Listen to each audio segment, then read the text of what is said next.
supposed to. Thank you. So reminder that this meeting is recorded, right? So if you don't want to be on the recording, this is your warning.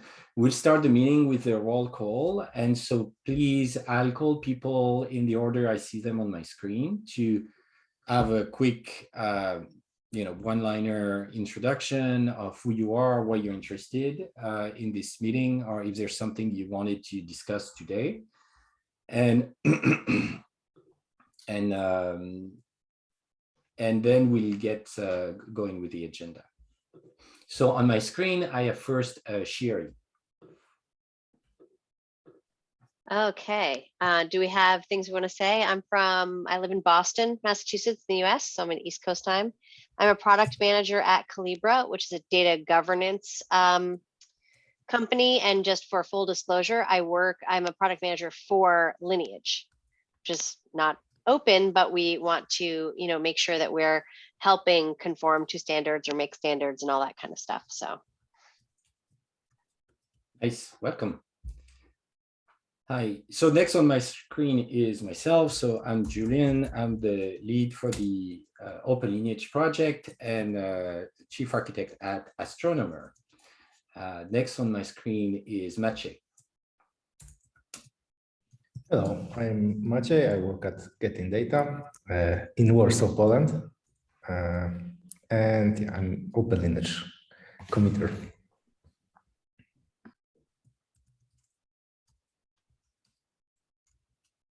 Next on my screen is Michael Robinson. Hi, Michael Robinson, developer relations engineer with Astronomer based in the Providence, Rhode Island area. New contributor to OpenLineage as well. John Thomas. Hey, I'm John. I'm a community support engineer at Astronomer. I'm based out of the Santa Fe, New Mexico area. Ross. Hi, I'm Ross Turk. I'm a senior director of community here at Astronomer. I'm based out of Orlando, Florida, and I'm here to help. Minkyu. Yeah, I'm Minkyu and a software developer at Astronomer. I'm happy to meet you all here. Ernie. Hi, Ernie Ostick, SVP of Products at Manta Software, and we are a platform dedicated to Lineage and certainly want to engage more with OpenLineage and standards. Nice to see you again. Yes, good meeting again. Kelsey. Hello, I'm Kelsey Brennan, based out of Ottawa, Canada, and I'm a lead developer at Environmental Intelligence Group, and just hoping to absorb some information today. Thanks. Dalin. Hi, Dalin, based out of Milwaukee, Wisconsin. I am a data engineer at Northwestern Mutual, currently building out a data platform. Nice to meet you. So we've introduced a little bit already, but Will Johnson. Will Johnson, Microsoft employee based out of Kenosha, Wisconsin, represent Dalin. I like that. And also Open Lineage contributor as well. Nice seeing you all. Mandy. Hi, everybody. I am the lead for the Ageria open source project, which is a sister project to OpenLineage at the LFAI and Data Foundation.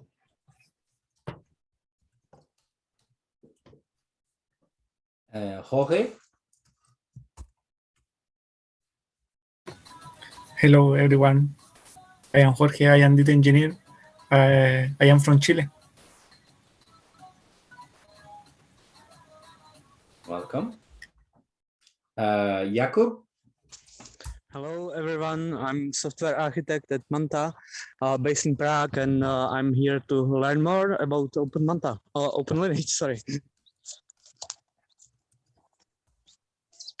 And Willie. Hello, everyone. I'm Willie. I'm based in the Bay Area. I currently work for Astronomer as a software engineer. and I am the lead and co-creator of Marquez.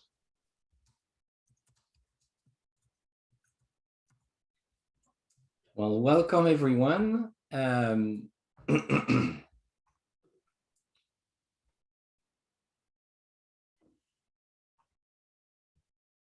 And so just a quick reminder of the means of communication besides this meeting. So the main way to communicate is through the OpenLineage Slack. You can join through this link on this slide. There's also a mailing list, which is more for announcement, but if people want to email us as well, there's this way.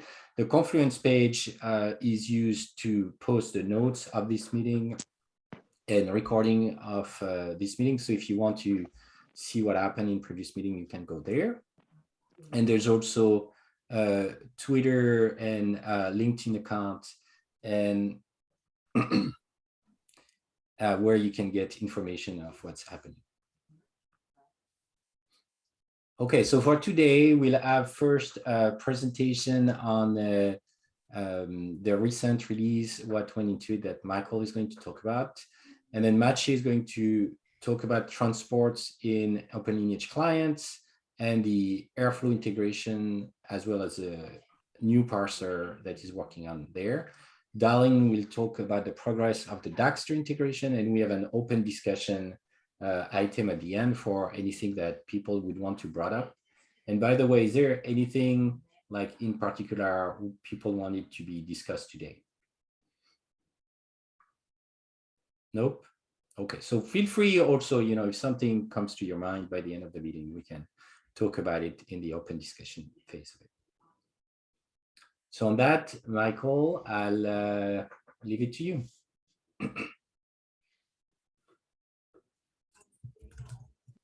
Most recent release is 0.6.2. As always, there are more additions and fixes. These are just some highlights. The first one in the CI added integration tests for Airflake Snowflake operator and DBT Snowflake. This was by Maciej, PR number 611.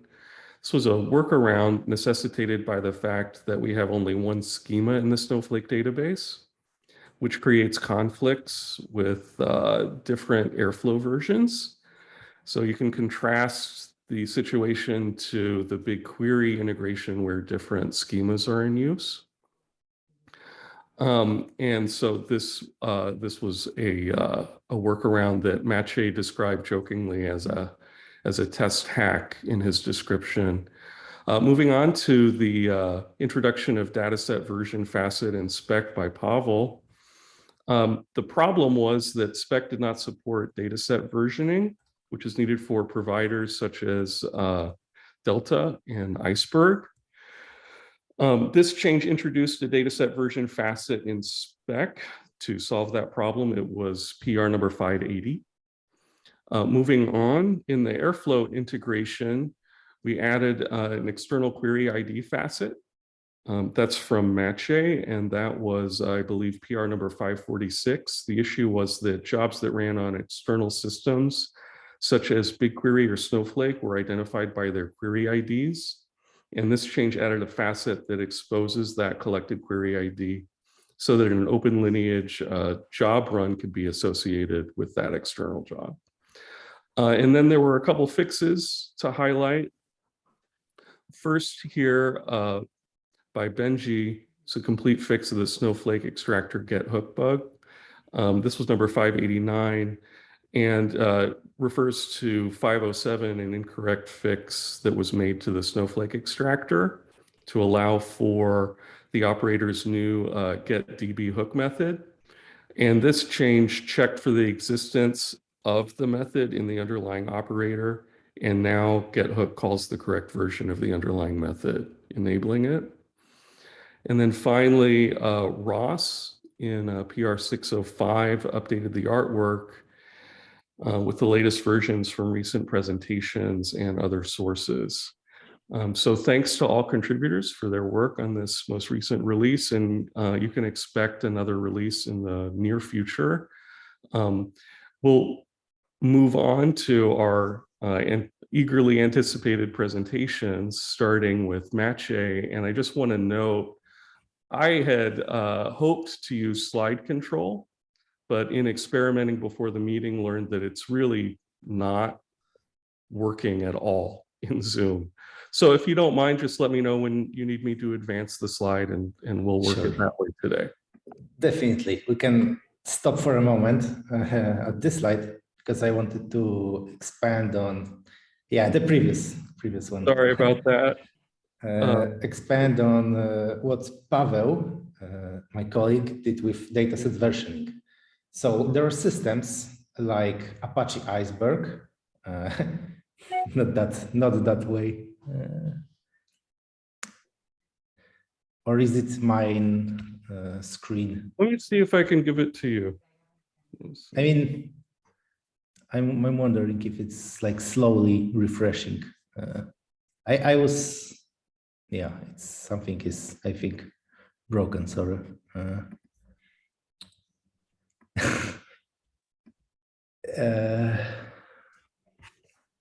Can we go to that slide with previous release? Yeah. So, or I can tell what I wanted to tell without slides. So there are systems like Apache Iceberg or Databricks Delta Lake that allow time travel, or querying the table versions that were like already changed. So you can write to a table, write again, and query the version that was before the previous write. And the dataset version, facet, and implementation of it in Spark allows us to precisely capture from which table version the job was reading from. So, where previously we were always asserting that we were reading the latest one, now we can, know what version we're reading. So this is very cool feature, and it's probably very useful to people who use Iceberg and Delta Lake. And yes, moving on to transport feature. So the problem is that right now OpenLineage clients can only emit HTTP data, right? And one of the most common requests and issues was that, hey, we use Kafka. Can we just write it to Kafka? Well, for a long time you couldn't, unless you wrote something yourself. Last release got us proxy backend, which is specialized server that allows you to specify where you want to redirect your data. And if you want to know more, I think one of the previous meetings had a presentation about it by Willie, if I remember correctly. But for, for example, for integration tests, having another Docker image, configuring it is kind of an overkill. Also, adding implementations and just for slightly simpler use cases, we've added a way to specify where your data is going to in a slightly different way. So we have added YAML-based configuration and implementations of, besides also HTTP, you can also write to Kafka and to console. And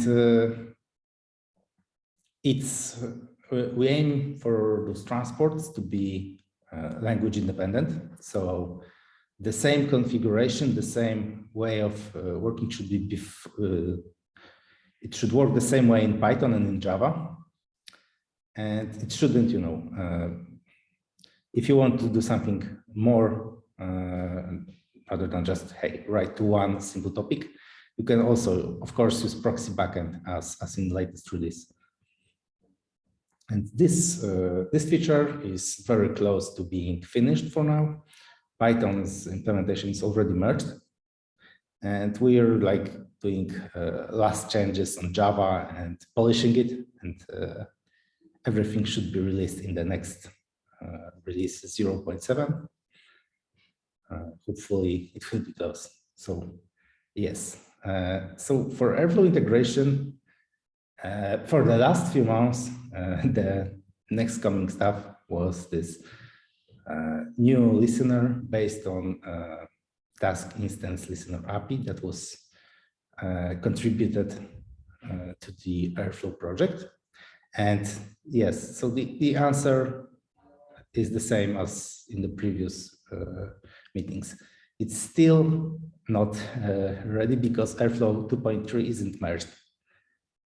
And well, at least, you know, looking at the Airflow side, we can see that it's due by April 18th.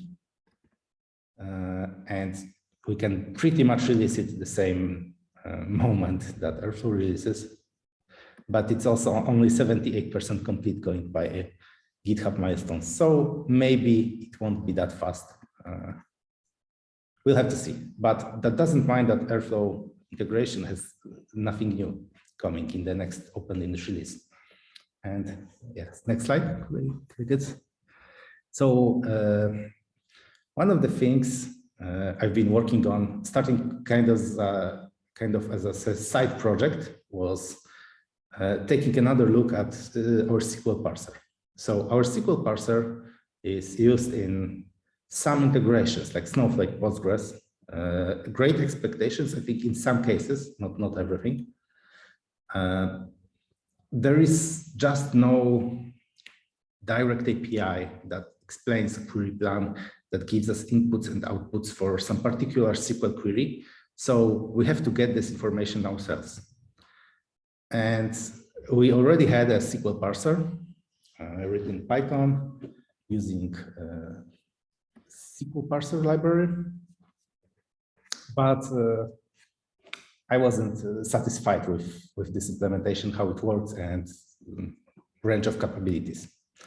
So the way it worked was basically by high-level guesswork. So you can see like the maybe least high-level example. It recognizes the table that it's being written to by just looking at next token after into keyword. And another thing so in table are working pretty similarly. Also, the level of reasoning, as I said, was kind of low level. We had a basically stream of tokens of SQL, of some SQL statement, and then we can manually go forward, backwards, and to look at a particular token and decide based on this token on what should the parser do, right? So below you can see, for example, that we just look at first token and also skipping white space comments manually. Then, hey, if this token is a comma, then that means that we are doing a join because we are already in some kind of context where we have a table names. So as you can see, this is kind of, it can generate a lot of bugs, right? For example, when we are wrongly in a context where comma means something else, then the whole parsing can go haywire. I think that's the expression. And we have to keep track of stuff like where we are in a SQL expression right now. So the solution was to find a way to express the logic on a higher level. And yeah, can I get next slide? So the way that most SQL parsers and besides programming language implementations are based is on abstract syntax trees. So we're not doing guesswork like in previous expression, but we know exactly what kind of statements can appear after some keyword, and we're building a expression tree based on this knowledge. So we have very well-known expressions. So what can happen after select query, for example? And then we can basically, if we get this kind of situation where we get a tree, getting a lineage from it is, to be honest, one of the easiest tasks that you can do with stuff like this. Because the location of like table names is pretty well known. There are many additional tasks you can do with solution like this. For example, column level lineage. We can very well parse CTEs because we know where they are, right? And we can remember this information. So the second part is strong typing, right? The previous example with comma suggested that we parse the token and then guess what it is. In this approach that we have, we know what type the next expression will be, so we can basically check all the possible types that can happen, right? And yeah, so encapsulation is kind of the same. So yes, and yeah, regarding this question, what we're doing is we're using excellent SQL Parser RS library that is written in Rust, and which basically solves all the problems for us. So we get this abstract syntax tree, we get the possible types that can happen after select query, after insert, after DTL, everything pretty much. And what we have to do is kind of find input tables, output tables in a tree, and just get the information out there. So, as I said, it's written in Rust, right? But Airflow is in Python. Most of this, what we're working is in Python or Java. So why this?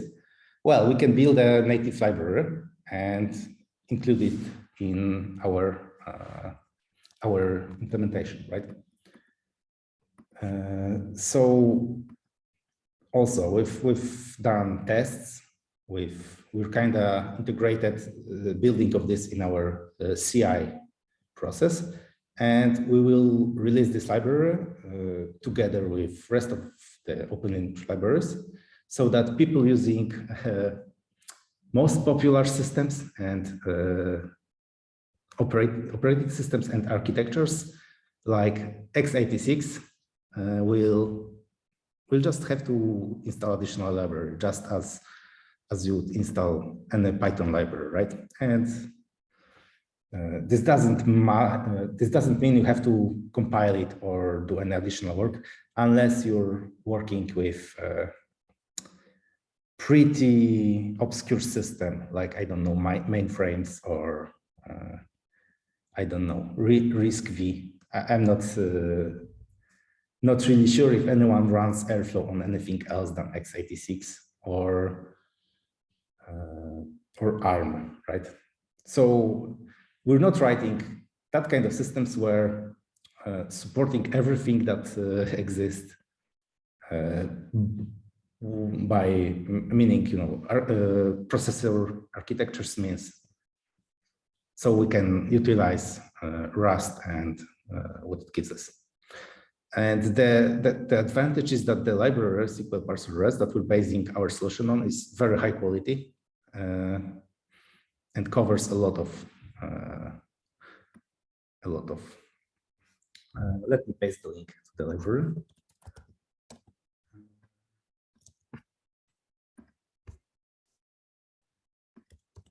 That's this one. So cover distribution, additional language. But compared to Python approach, it gives also the advantage that we can use it in Java. Actually, what you were writing before, Will, is not also doesn't mean that we can do that. We just have to wrap it in Java code, and using Java native interface, we can utilize it. For example, there are quite a bit of libraries that do that. For example, Kafka library contains, I think, 10 megabytes of different J native artifacts for all of those architectures that I mentioned, like S390X, which is, I think, IBM mainframe from the 90s. Every time you install Kafka in Java, you are carrying this 2 megabytes of S90X native binary in your code. So we're not going to do that, right? But we can generate an artifact that we can use in Spark. And I think we have some use case already for JDBC relation. If you query JDBC database from Spark, then we can gather additional data with solution like this. And if you're not if you don't want to use Rust because you are using one of those architectures, you can still use the previous implementation, which doesn't maybe cover everything, but still works, right? So yes, this is a quick introduction to this parser. I believe we can support a lot of first implementation of some integration for example, Think SQL could easily use this, and then we can improve it with more native code. Or, for example, if somebody wants to contribute Trino integration, I would encourage to use this parser and then maybe replace it with something that understands Trino better. Basically, everything SQL is now made easier in OpenLineage. And yeah, that's it. Let me check if there are questions. I was going to raise my hand. There's no raise your hand feature inside of Zoom, as far as I'm aware, unlike other products that are out there. I want to ask you, Maciej, as you are developing this new SQL parser, is the design goal to be the SQL parser at runtime is selectable? I'm not sure that very like can you inject the SQL parser that you want? Like if I'm running on that IBM mainframe, I'm not, right? Or if I have a different SQL parser that I want to use that's like super specific to Microsoft SQL, right? Or super specific to Postgres, and I see that this Rust parser does not handle it well. There's other keywords that it's not picking up that I need. Is the design goal to make it injectable, and I can just do some dependency injection and change the SQL parser, or change it to the existing implementation? How would that work in your mind as you add this new SQL parser?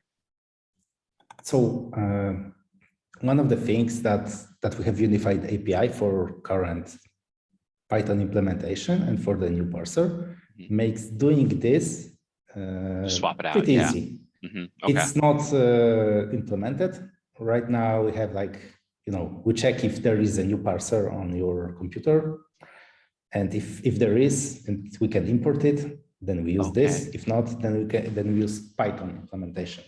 Got it. And but extending this to have some kind of selection mechanism isn't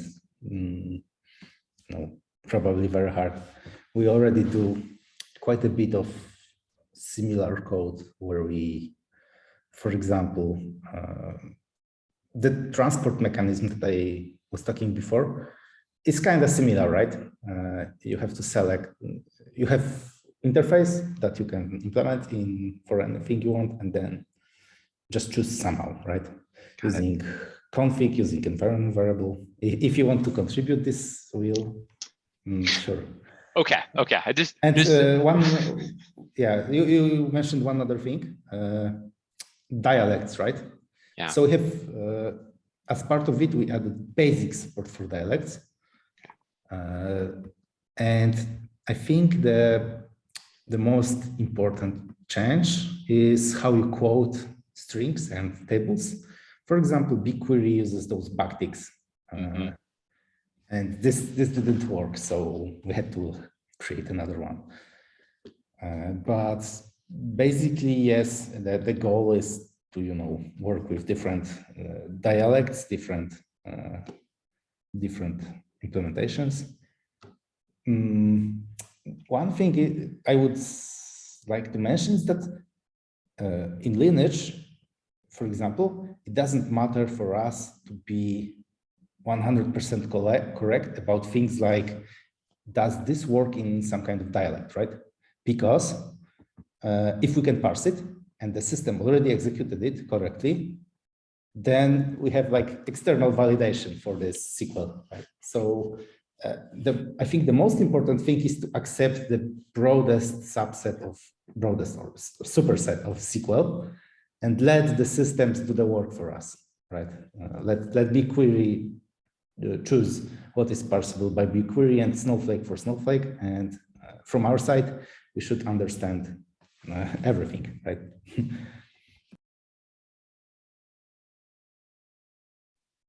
Super helpful. Thank you, Maciej. Thanks. Any questions? So I think Dalin also wants to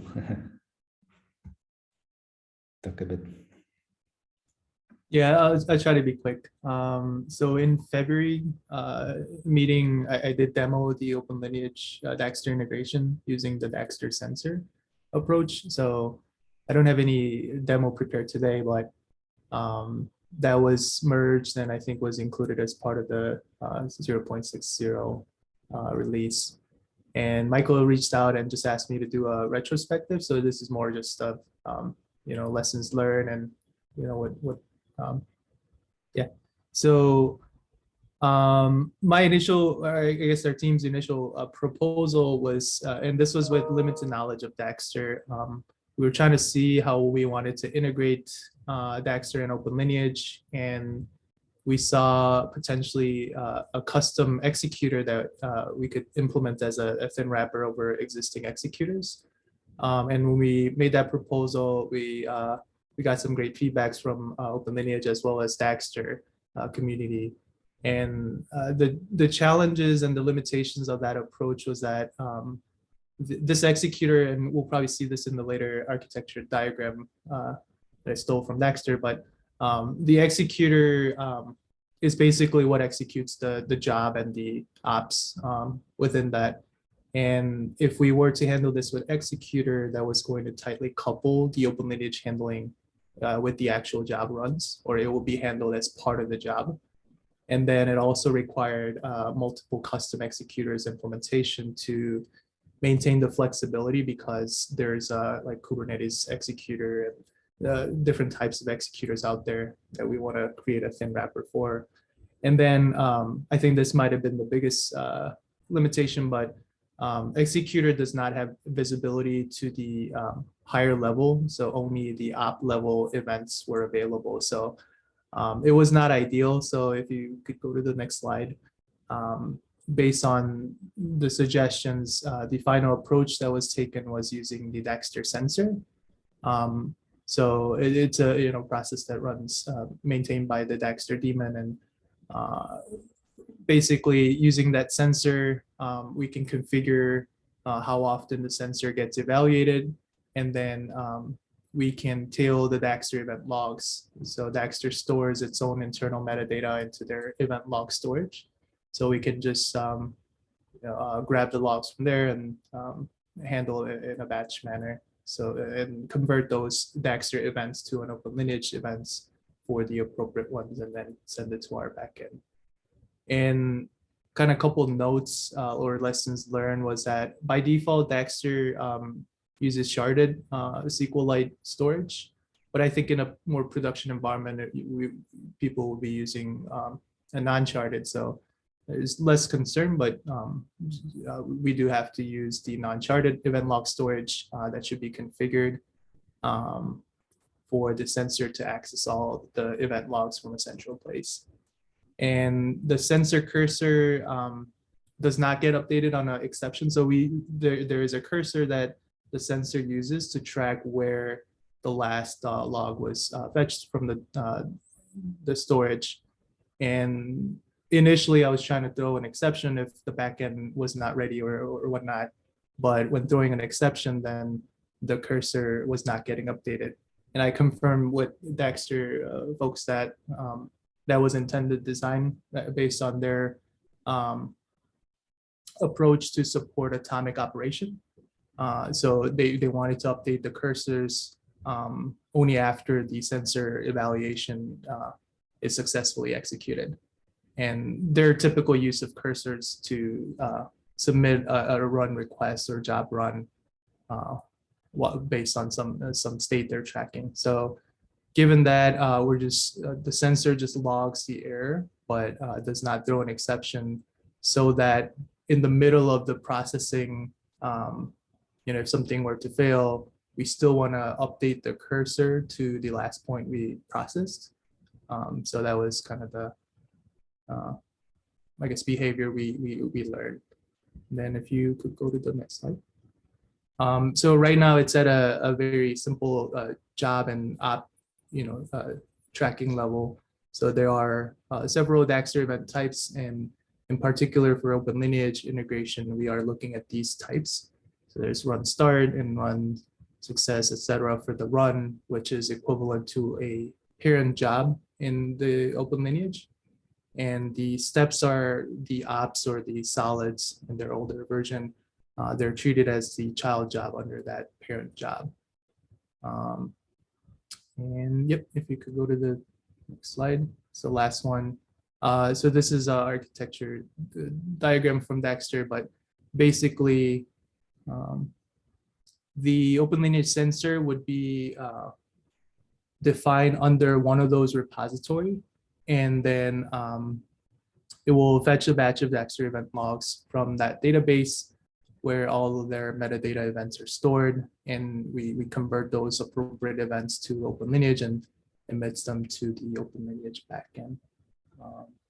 So you can see at the top right there, that's the executor.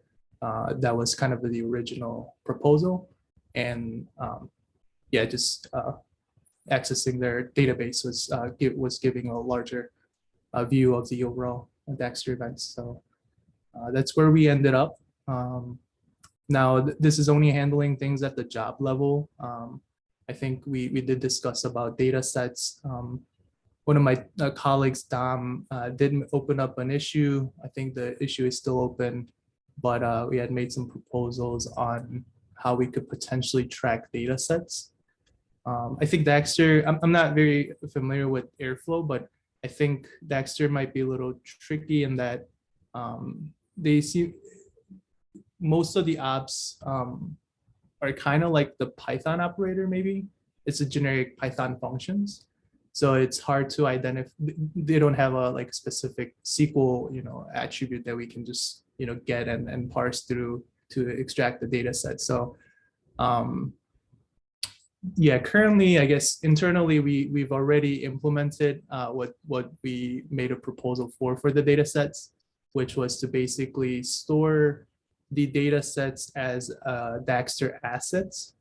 And when we store, so Dagster has a concept of an asset, and you can materialize the asset by yielding an asset materialization, which would then also be stored under the event log. And then we would parse that, or we would basically get that and then include that as part of the job. Now that's more of a manual, kind of a custom way, but that's, I guess, the best we could do at the moment. And I guess for our team, we do have this in the production environment. I think there's less records, but in dev, we have about a little over 3 million event logs that we've already processed. And we do have a telemetry job metrics report out there based off of the OpenLineage jobs that were generated from Dagster. So that is yeah, work in progress, but yeah, that's where we're at. And I think that's all I have. And any questions? Awesome. I see Will raising his hand. Thank you for teaching me how to raise hands on Zoom. So Dalin, I'm just curious. So I know you've been working on the Dagster implementation for a while now, but like what's been the timeline since the inception of the idea to this point now, where you said you've been processing 3 million events. Like what's the time it's taken to move from idea to this awesome implementation that you guys have done? Because I'm just curious if the majority of time was spent on understanding Dagster's internals, or was it trying to integrate the with OpenLineage? Like where in that total period of time, and what was the balance of like where the effort was spent in building something awesome like this? Yeah, and so I think we started using Dagster about 6 months ago, and then we wanted to see how we can capture those metadata into OpenLineage, where we're trying to centralize all the metadata. And so the integration research started around towards the end of last year in December, but then with the December Christmas and holiday season and all that, it got delayed. So in January and February is where we really started to dive in deep. And so yeah, I think the integration idea came around the end of last year, and within a month or so we were able to get this integrated. Wow. And then yeah, so and again, was the effort on the OpenLineage side, just like understanding the concepts and getting it to work in there, or was it on like going to this level within Dagster? Like what took the majority of that month of your life to do all that work? Understanding Dagster. Okay. So we our data platform started using OpenLineage from the beginning. So we started with initial basic ingestions that were emitting OpenLineage. Then we needed to start orchestrating these, and then we decided to use Dagster, which did not have the integration back then. So what's cool about the OpenLineage sensor is that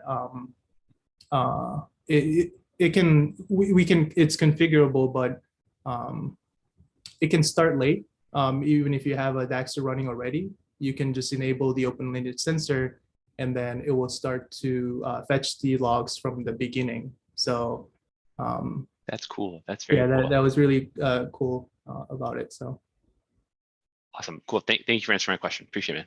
Yep.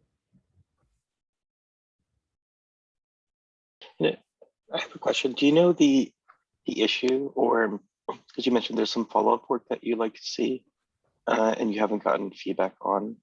Do you remember the issue number or the title? Yeah, I actually have it open. If you could paste that in the channel, that'd be great. Yep. But yeah, this was our approach, but it does involve users user to define that. And I think Maciej had another issue out there for kind of providing that capability for like Airflow, I think, kind of a fallback approach where, if there isn't a automatic parser that we support, maybe users can still emit events if they wanted to. And yeah, and so just wanted to add, so part of how this happened, so Dalin reached out in December last year on Slack, and we started a shared Slack channel to help like people discuss this, like a Slack channel on the OpenLineage Slack. And my small contribution to this project was I reached out to the Dagster community to get someone to look at Dalin's issue on OpenLineage and getting some feedback here. So I think if someone has an idea of an integration, and that they're not quite sure how to go at it, don't hesitate to reach out, right? And we can help with, so we don't have experience with Dagster, so we couldn't really give feedback on that. But we can also reach out, like make sure to get the thing in front of the right people to help with those designs and making it happen. And I think that's like kind of the power of the community and open source is we can help with making those things happen. So I think thanks to Sandy, I think it was Sandy in particular from the Dagster community, who gave a lot of feedback in there. Yeah, Julian has the right connection. So that was definitely helpful. So appreciate that.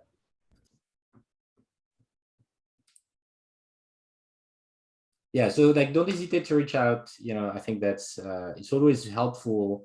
Like when we did the Maciej contributing the task instance listener to the Airflow community, like getting right buy-in from the right people in the right community helps a lot with getting those cross-project collaboration going. So yeah, it's something we can help with as well.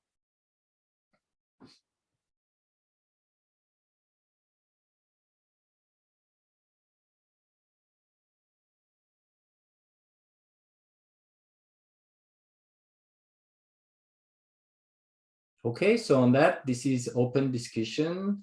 So if I see like we are getting ready to say good.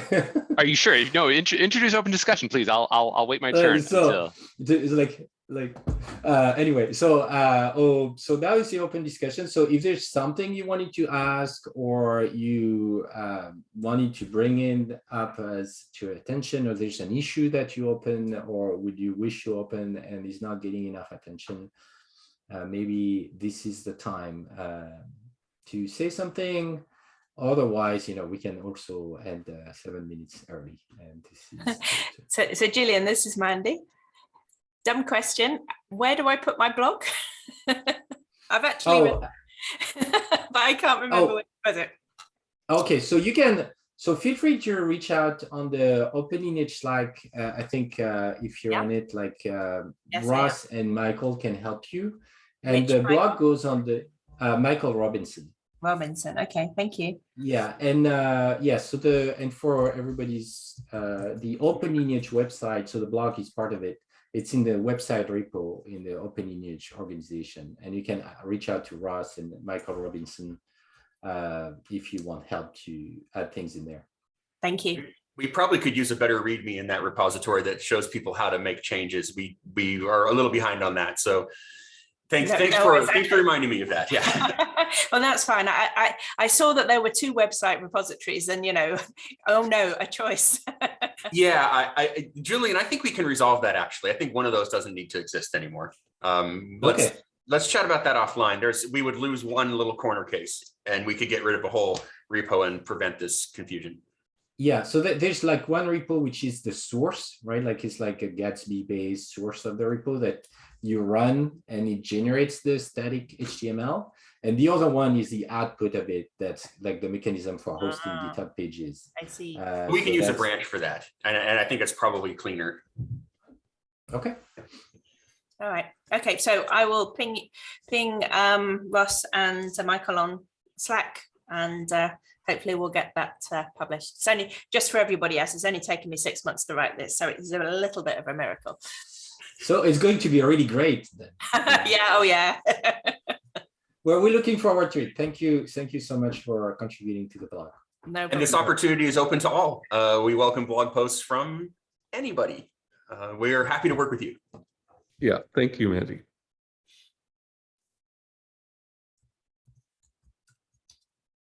If no one else has a topic, I would like to, I saw this in a couple of the slides here today. So like I want to talk about parent and child relationships within OpenLineage, because I saw, Dalin, you've got the parent job and the child job.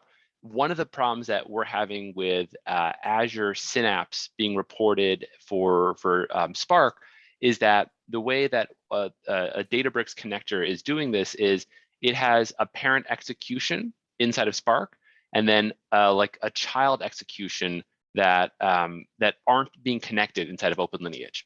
And what I discovered is that Spark does emit a parent execution ID, but it's not being caught. And I was curious about, like, I've got a way of doing this, but it seems like a hack, right? Because I see that Dalin did something awesome, and I thought Maciej had some other example of parent-child relationship in there too. But what I'm trying to get at is, like, what's the right way to emit the fact that a parent and a child are happening? And is that something that should be happening already inside of the Spark implementation? I don't know if we have the right people on the call to answer that, but like that's what I'm seeing, is that there is a parent execution. The Databricks connector to Synapse is launching a child execution with an environment property that says Spark execution parent, Spark parent execution ID, and it's pointing back to that one. And I want to relate those two. I need to relate those two, but it's not coming through. So please. Yeah, so in OpenLineage is this parent run facet that's meant for that. And Michael Collado is currently working on making sure it goes all the way in Marquez, and Marquez take that into account to really capture the parent-child relationship. So knowing that you have nested, and it's really nested jobs. Yes. And we started being a bit, and this is used also, for example, if you schedule a Spark job through Airflow, there's going to be an Airflow job, which is the task running. And then there's another job, which is going to be the Spark job that's run from Airflow. Cool. And so this is going to be capturing this parent-child relationship as well. And in Airflow, you also have this notion of DAG, and then you have the task. And so same thing, like you really have this kind of nested dolls kind of notion, and that's what the parent job is, parent run is for. And so to follow up on this, I think you should either create an issue specifically for the case you're talking about to make sure we capture the parent run facet in that case. Okay. And you can ping Michael Collado in particular if you want someone's feedback on this. Yeah, so that's definitely a goal, and we're making it all the way to the Marquez model as well. So that great. Okay, but it sounds like like some people are already implementing this in other things, but it just hasn't made it out to Spark or Marquez at this point. Is that correct? Yes. Got it. Okay, that's super helpful. I wanted to provide an example. So you can currently run a DPT job from Airflow using Spark, DPT Spark integration. And I think if you set up it correctly, it should capture the 3 levels of parent jobs right now. Cool. Nice. So what happened? But again, I guess if we implement this then for Spark too, is the maybe I'm thinking this wrong, but like is the goal for I'm in Airflow, I've hooked up Airflow to OpenLineage. Do I also hook up DBT? Well, no, I don't care about DBT because it gets it automatically. Would the Spark cluster also have the Spark client? Would the Spark cluster also be instrumented with OpenLineage as well? Like, is that what you guys would want to see from an Airflow level, or would just Airflow gets it? So if you're in Airflow, you don't see everything that Spark is doing, right? Okay. The best information, and maybe not everything works 100% correct, maybe not correctly, but we don't capture 100% of everything that we can capture. But if we're inside Spark, we can capture way more metadata than just looking at it outside from Airflow level. Got it. But you would run into a situation where you would have duplicate jobs in Marquez. Is that correct? Because it would have a separate like run ID. Is that fair? You could end up with the Airflow task and then the underlying Spark task, but the Airflow task might not have any input and output data sets. It would end up being like an orphan on the graph. So they're not duplicated, they're nested, right? So there's like the Airflow task, which is some Python process, right, that starts. And then it calls Spark to start an actual Spark job, right? Which is a separate process. So they're kind of nested. In the scenario though, if I buy into OpenLineage across the board and I add the OpenLineage jar to my Spark cluster as well, to both Airflow and to my Spark cluster, I think we'll get what Ross is describing, where, yeah, we will have the nested, absolutely, for Airflow, but then a separate job would occur for that Spark cluster, which does have the inputs and outputs for that. But you wouldn't necessarily be able to say that this Airflow nesting, it ends at a Spark process that is not attached to a Spark process with inputs and outputs. So the Airflow, the goal would be the Airflow integration would pass down the run ID to the Spark one, so that they would be connected. So it's like in OpenTelemetry, yeah, because you would have like spans that would be connected to your transaction ID. Yeah, that makes sense. It makes sense because I'm assuming in Airflow jobs, you guys would like start up a cluster or submit like a Spark application with that Spark Spark.OpenLineage parent run ID config or something like that, right? That'd be the goal. Okay, very helpful. Yeah, so I will follow up with Mike Collado around that. I'll do an issue specifically for us, and I'll probably snoop around what you guys are doing already for Airflow to see how it works, just so we can prepare for that as well. Because my hacky way is obviously not the right way of doing it. So thank you so much, guys, for that feedback. Yeah, that's great. And I think we could document that better, so to make sure we do this consistently across the board. Yeah, cool. Thank you all. So we are 2 minutes over, but if there's any other topic, we can also put it on agenda for next time, or it can be discussed on the Slack channel as well. So if nobody had anything else to add, we can wrap up. And thank you all for joining. This was a great instance of the monthly meeting. And so if you have items, you can also feel free to chime in on the Slack channel. Michael Robinson will ping like a week in advance or so if people have topics for the next meeting they want discussed or present or something. Thank you. Have a great day, everyone. Thanks. Thanks. Bye. Bye.